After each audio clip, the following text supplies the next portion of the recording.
Hello everyone, welcome to Teachers Mantra. मैं हूं कविता राजपूत और हम डिस्कस कर रहे हैं सीटेट के लिए मैथ्स, पेडागोजी और कंटेंट दोनों। देखिए, आज जो हम डिस्कस कर रहे हैं वो टॉपिक है संख्याओं पर संक्रियाओं के नियम। बहुत छोटा सा टॉपिक है लेकिन बहुत इंपॉर्टेंट है, क्योंकि सीटेट में इससे आपके 1 से 2 नंबर हमेशा देखने को मिलते हैं। हमेशा 1 से 2 क्वेश्चन आपको जरूर पेपर में देखने को मिलेंगे। तो इस टॉपिक पर चलते हैं। सबसे पहला जो नियम है उसको डिस्कस करते हैं। वो नियम क्या कहता है? तो सबसे पहले जो नियम है वो है क्रम विनिमय नियम, यानी कि कॉम्यूटेटिव लॉ। ये क्रम विनिमय नियम क्या होता है? देखिए, ये जो नियम होते हैं ना, इनसे रिलेटेड क्वेश्चन डायरेक्ट आते हैं आपसे। या तो इनसे नियमों से आपसे पेडागोजी में पूछ सकता है, या फिर वो किसी न्यूमेरिकल्स में आपसे कुछ संख्या देकर उनकी गुणा या योग की सहायता से आपसे इनका पूछ लिया जाएगा कि इसमें कौन सा नियम लगा हुआ है। तो सबसे पहले बात करते हैं क्रम विनिमय नियम की, यानी कि कॉम्यूटेटिव लॉ। जैसे कि नाम से ही है क्रम विनिमय। क्रम विनिमय मतलब यानी कि यदि हम बात करें, सबसे पहले एग्जाम्पल से समझते हैं। मान लीजिए 2 पूर्ण संख्याएं हैं आपके पास, ठीक है। अब क्रम विनिमय क्या होगा? अगर मैं बात करूं सबसे पहले योग के नियम की, किसकी? योग की। तो योग का नियम क्या कहता है कि अगर मैं इस पूर्ण संख्या में ये पूर्ण संख्या जोड़ूं, यानी कि a में b जोड़ती हूं, तो वो बराबर होगा यदि मैं b में a जोड़ती हूं। यानी कि इन पूर्ण संख्याओं के क्रम को बदलने से इनके आने वाले उत्तर पर कोई प्रभाव नहीं पड़ता। जैसे कि हम समझते हैं एक एग्जाम्पल से। मान लीजिए हमने एक पूर्ण संख्या ली 2 और एक लिया 3, ठीक है। हमने a को माना है 2 और b को माना है 3। अगर मैं 2 में 3 जोड़ूं या फिर मैं 3 में 2 जोड़ूं, क्या इसका उत्तर अलग अलग आएगा?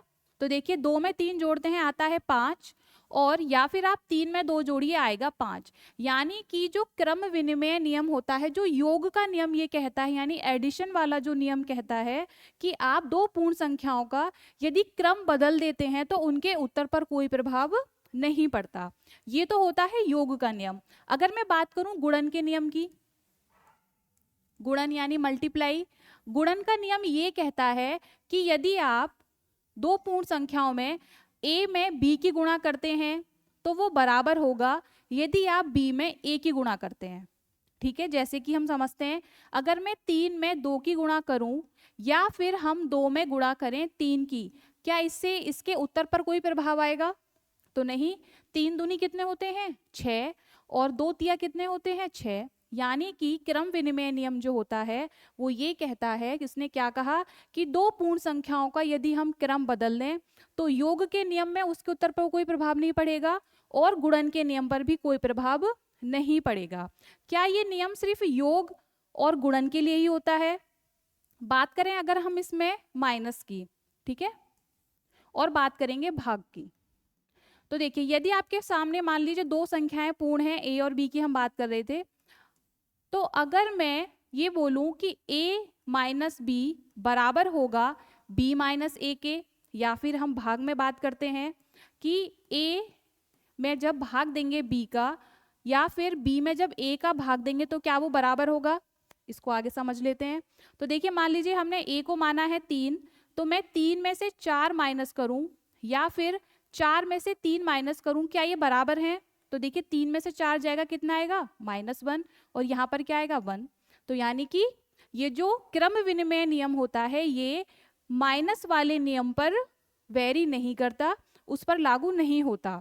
अगर हम बात करें भाग की, तो देखिए, मान लीजिए आपने 3 में 4 से भाग दिया, क्या वो बराबर होगा जब आप 4 में 3 से भाग दोगे? तो देखिए, जब 3 में 4 से भाग देते हैं तो आता है 0.75 आएगा, और जब आप 4 में 3 से भाग दोगे तो ये आएगा 1.33।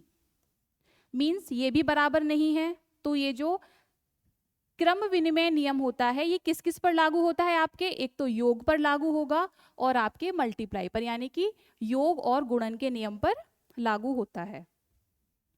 अगले नियम की ओर चलते हैं, जो कि है साहचर्य नियम, यानी कि एसोसिएटिव लॉ। ये क्या कहता है? एसोसिएटिव लॉ के अकॉर्डिंग ये कहता है कि यदि आपके पास 3 पूर्ण संख्याएं हैं, तो जैसे कि आपके पास 3 पूर्ण संख्याएं, मान लीजिए a, b और c। तो सबसे पहले बात करेंगे हम योग में, यानी योग का साहचर्य नियम क्या कहता है कि यदि आपके पास मान लीजिए आपने ए के साथ बी को जोड़ा, यानी कि ए प्लस बी के साथ या तो आप सी को जोड़ें या फिर आप बी प्लस सी के साथ किसको जोड़ते हैं, ए को जोड़ते हैं, तो इनके उत्तर पर क्या कोई प्रभाव आएगा, समझ लेते हैं। मान लीजिए आपने ए बी सी को माना, ए को माना हमने 3, बी को माना 4 और सी को माना है 5। अब इसको सॉल्व करके देखते हैं। तो देखिए, अगर आप 3 में 4 जोड़ो और उसके साथ क्या जोड़ना है, आपको 5 जोड़ना है, और यहाँ पर 3 के साथ आप जोड़ोगे 4 प्लस 5। तो देखिए सॉल्व करते हैं। 3, क्योंकि पहले हम ब्रैकेट को सॉल्व करते हैं, तो 3 में 4 जोड़ेंगे कितना आएगा, 7 प्लस 5 कितने होते हैं, 7 और 5 12। अब इधर देखते हैं। देखिए पहले ब्रैकेट सॉल्व करेंगे, तो 3 प्लस 4 और 5 कितने होते हैं, 9। 3 और 9 कितने होते हैं, 12।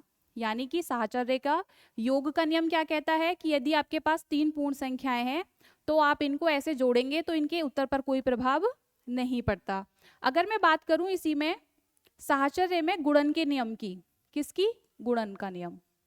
साहचर्य का गुणन का नियम क्या कहता है, यदि आपके पास 3 पूर्ण संख्याएं हैं तो आप इस तरीके से गुणा करेंगे, a इंटू बी इंटू सी, या फिर आप गुणा करें a इंटू बी इंटू सी। फिर वही संख्या मान लेते हैं 3 4 5। तो देखिए 3 गुणा 4 गुणा 5, यहाँ पर हम लिखेंगे 3 गुणा 4 गुणा 5। तो सबसे पहले हमें क्या सॉल्व करना है, पहले ब्रैकेट सॉल्व करेंगे। तो 3 चौक कितने होते हैं, 12 गुणे 5, यहाँ पर क्या बनेगा, 3 गुणा 4 पंजे 20। क्या इनका उत्तर अलग अलग है, देखिए 12 पंजे कितने होते हैं, 60, और यहाँ पर कितना आया, 20 दिया 60। तो ये क्या कहता है, हमारा साहचर्य नियम, यानी कि ये गुणन के नियम पर भी अप्लाई होता है और आपके योग के नियम पर भी, यानी कि मल्टीप्लाई और एडिशन दोनों पर ये लागू होता है। कौन सा, साहचर्य नियम, यानी कि एसोसिएटिव लॉ। अगले नियम की ओर बढ़ते हैं। देखिए ये है संबरक नियम, जिसे संव्रत नियम भी बोला जाता है, जैसे कि इसे इंग्लिश में बोलते हैं क्लोजर लॉ।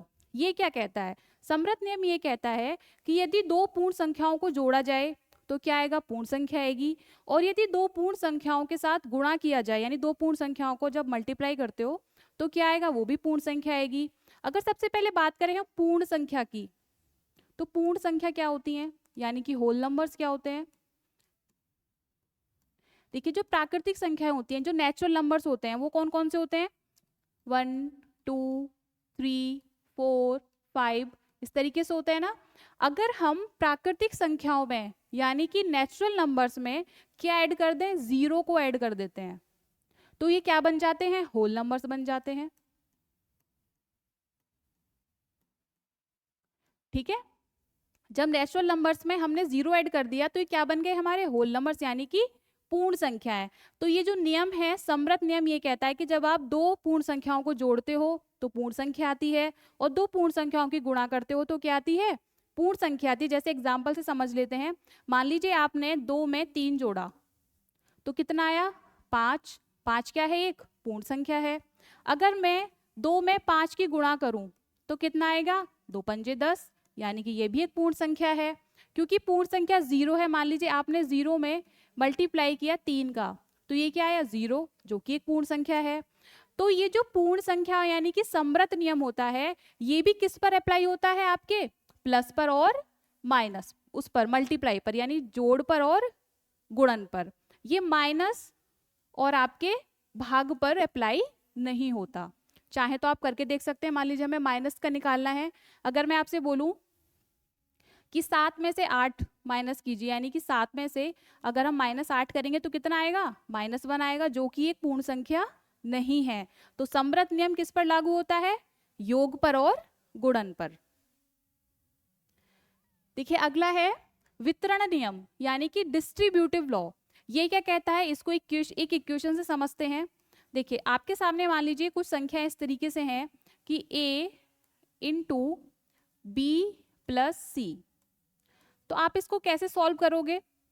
देखिए a इंटू बी प्लस सी है, तो आप पहले डिस्ट्रीब्यूटिव कैसे करोगे, a के साथ किसकी मल्टीप्लाई करोगे, b की, यानी ए के साथ बी की मल्टीप्लाई करोगे, यानी ए इंटू बी।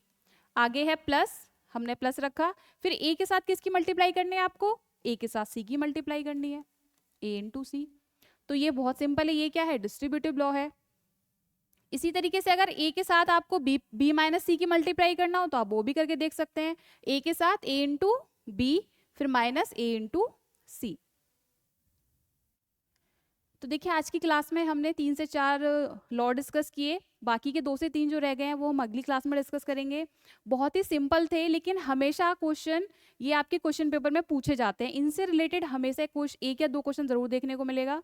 तो मिलते हैं अगली क्लास में, तब तक टीचर्स मंत्र ऑफिशियल चैनल को सब्सक्राइब करें, हमारी वीडियोस को, हमारी क्लासेस को कमेंट्स करें, लाइक करें और ज़्यादा से ज़्यादा अपने फ्रेंड्स के साथ शेयर करें।